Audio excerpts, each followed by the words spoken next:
mostrar esse encontro, a continuidade é um papel que já vem exercendo ao longo de praticamente 2 ou 3 anos, não sei com precisão, mais ou menos 4 anos já privativo. Tem militantes do grupo Fé e Cidadania que acompanham as sessões da Câmara. Acompanham para fazer relatórios, para que eles repreendam os seus pares na militância religiosa que tem no Santuário das Almas. E é relevante começar citando isso, porque ao contrário, a gente lida muito com juventude e a gente costuma dizer que a juventude é muito rebelde, a juventude tem muita energia. E a gente, para além do exemplo do Ernesto, com 82 anos, ele não tem energia para dar e vender, e a figura dele do coração, o sistema dele está todo funcionando, as mil maravilhas, eu acredito, e para ter a coragem física de enfrentar todos os obstáculos, está aqui, merece comigo o maior respeito de todos nós, independente do que seja acontecer no processo eleitoral. É digno de respeito. Nós temos pessoas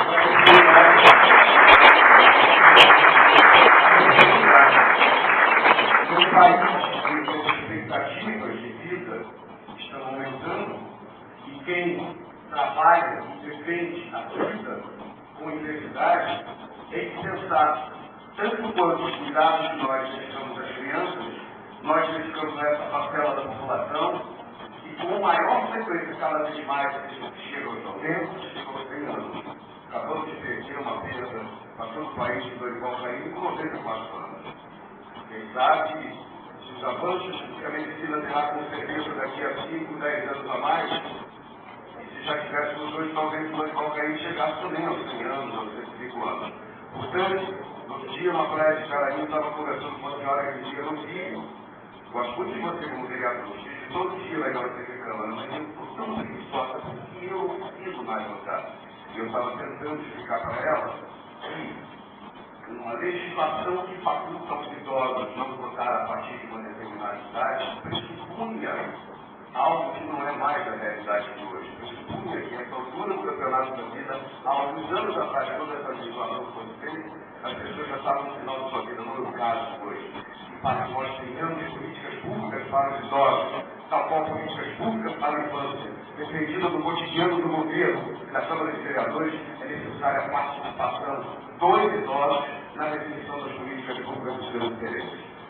É algo que vai além de uma calçada segurada, inversa, senhoras e senhores de caírem e quebrarem o fêmur, a perna e depois nós ficarmos lamentando no hospital. É algo mais do que rampa, é políticas especiais para médicos de família que não pode ficar apenas, apesar da prioridade reservada para a população mais carente, nós tenhamos, em especial em algumas áreas da cidade, onde nós temos concentração de pessoas na terceira idade, nós tenhamos médicos de família especialmente dedicados, desenhados e concebidos com geriatras e clínicos e alguns especialistas para dar atenção a essa população enquanto médicos de família não é só para fora.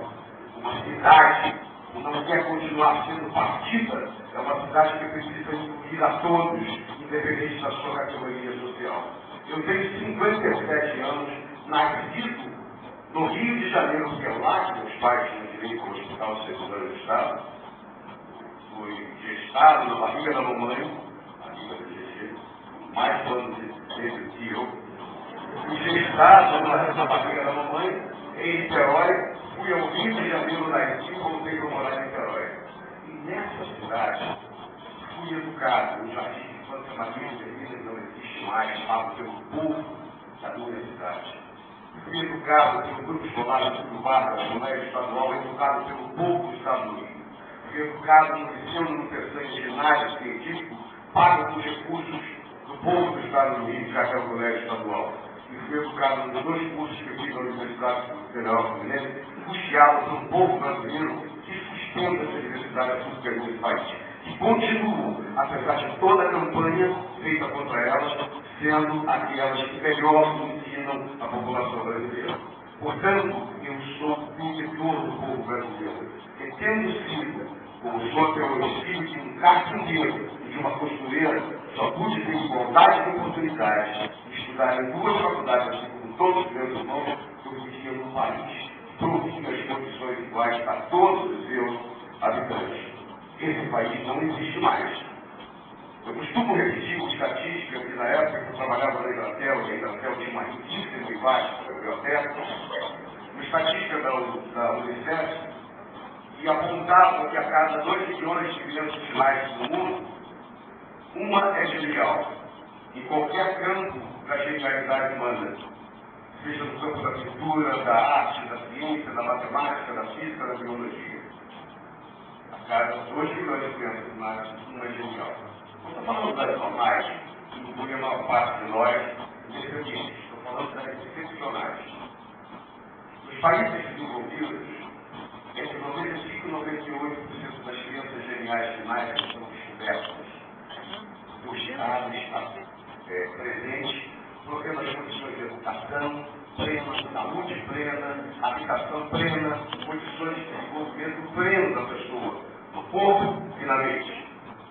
Em países como o Brasil, os excepcionais e aqueles que são geniais em qualquer campo são descobertos numa caixa de fake, como a Daiane, que foi descoberta por acaso por uma professora de educação física que passava por uma praça de Porto Alegre e descobriu que aquela menina fazia piruetas. Descobriu numa idade, ao contrário da americana, com 16 anos ganhou um monte de medalhas de ouro, tem oportunidade de desenvolvimento pleno desde criança. Este país, que não é mais um país da minha geração, que tem hoje 57 anos, é um país que se reproduz em cada estado e em cada cidade, com as mesmas contradições, maiores ou menores, dependendo da cidade, excluindo parcelas da população do pleno desenvolvimento, esta cidade, que é Niterói, que tem em escala municipal os mesmos problemas do Brasil que nós precisamos atacar. E nós precisamos atacar fazendo um comentário muito honesto a respeito dos governantes que passaram por Niterói e querendo analisá-los a partir de 1988. Não querendo defender ninguém que não tem procuração para fazê-lo, é muito interessante ouvir dizer que o Dr. Valdemir Bragança, primeiro prefeito imediatamente antes do governo do PDT em Niterói, é Valdemir Bragança. Que viveu numa época em que as cidades viviam com pires na mão de Brasília, tendo que se curvar aos ditadores do regime militar para obter dinheiro. Julgar os governos antes da Constituição de 88 não dá condições de igualdade de comparação. Portanto, eu quero comparar governos a partir de 88, quando a reforma tributária, em boa parte dela feita por fiscais de tributos do município de Niterói. Eu estava lá na Constituinte defendendo ciência e tecnologia, telecomunicações e democracia. Eu estava na Constituinte em 86. Enquanto presidente da Associação dos Empregados de Brasil e secretário-geral da Federação dos Trabalhadores de Telecomunicações, estava na Constituinte defendendo políticas públicas nessas áreas e viu os fiscais de tributos, comandados por Valdemir Bragança, construindo a reforma tributária da Constituição de 88, que trouxe para os municípios dinheiro. Então eu quero fazer a análise a partir daí. E aí o Jorge, que hoje apresentou o seu primeiro programa na televisão, diz que fez um monte de coisa. Só faltou inventar Niterói.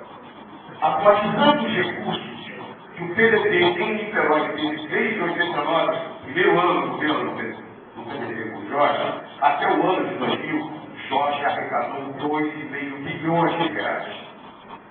Atualizando esses dados de 89 até 2000. A obra mais visível que Jorge Roberto legou a essa cidade, a mais visível, que é o MAC, atualizado a preços de hoje, chegaria aos 25 milhões. Onde está a diferença entre o que foi gasto entre a obra mais visível